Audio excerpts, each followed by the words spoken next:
December 5th, 2003. A young woman's lifeless body is discovered in her own bedroom, bound and suffocated. DNA evidence points to a suspect. He goes to trial, and then he walks free.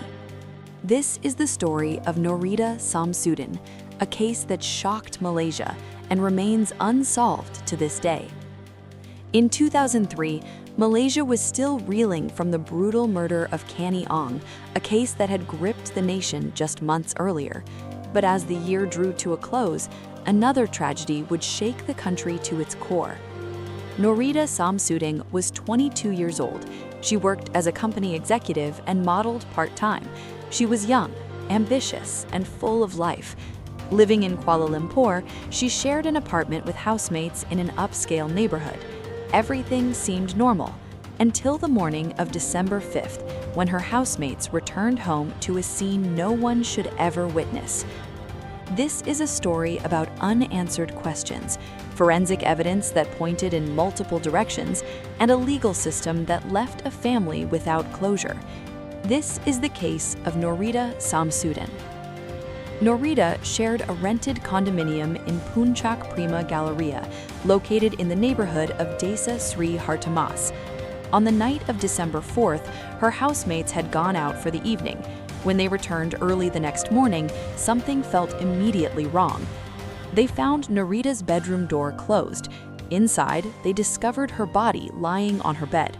She was unclothed, her limbs were bound behind her back with wires and an undergarment. A pillowcase and bolster case had been used to cover her face and mouth.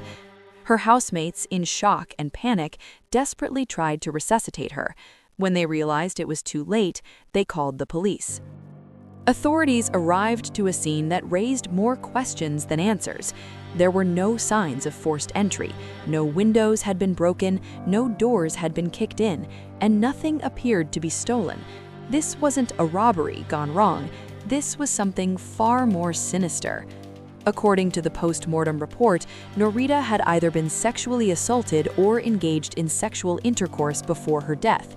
The official cause of death was suffocation. She had been deliberately restrained and left unable to breathe. Investigators collected DNA samples from the crime scene. The results revealed traces belonging to Noritta herself and two unidentified males. The question that haunted investigators was simple: who were these men? But there was one more critical piece of information. Noritta's housemates told police that earlier that day they had encountered a stranger in their apartment.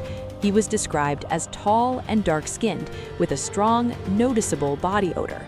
They said he had rushed out of the apartment in a hurry. One of the housemates tried to stop him and ask who he was, but he ignored them completely and disappeared down the hallway. Was this man the killer, or was he someone else entirely?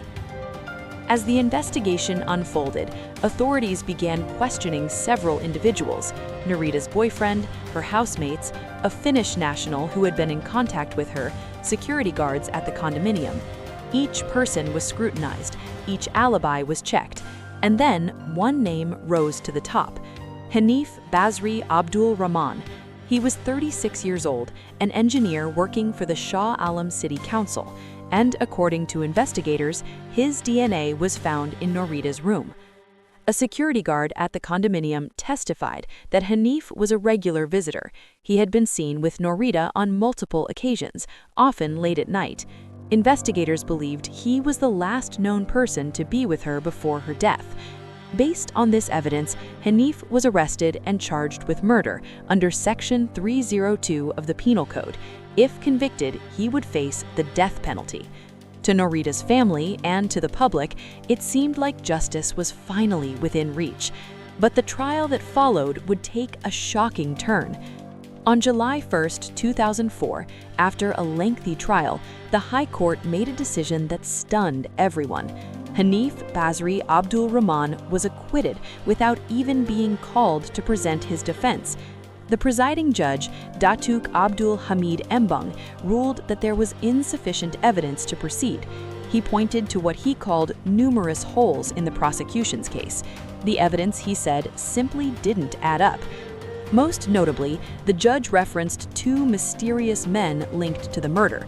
One of them, referred to in court documents as Unknown Male 1, had left critical evidence at the scene. His hair, not Hanif's, was found on Noritta's bed, suggesting that another individual had been present in her room, possibly after Hanif had left or instead of him altogether. The judge concluded that this Unknown Male 1 may have been the last person with Noritta before her death, and if that was true, then the prosecution had failed to prove Hanif's guilt beyond a reasonable doubt. The prosecution wasn't ready to give up. They filed an appeal. On January 26, 2005, the Court of Appeal in Putrajaya heard their arguments, but just 3 days later, on January 29th, the decision was upheld.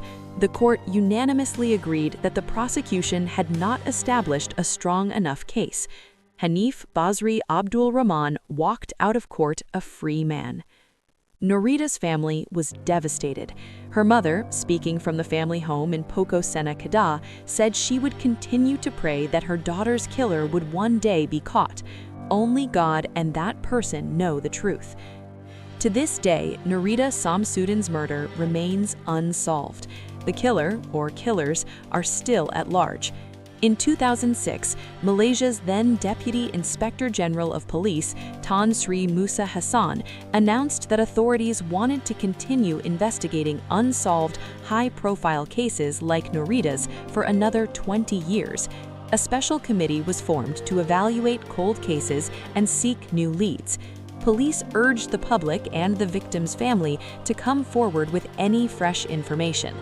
But despite these efforts, no arrests have been made, no new suspects have been named.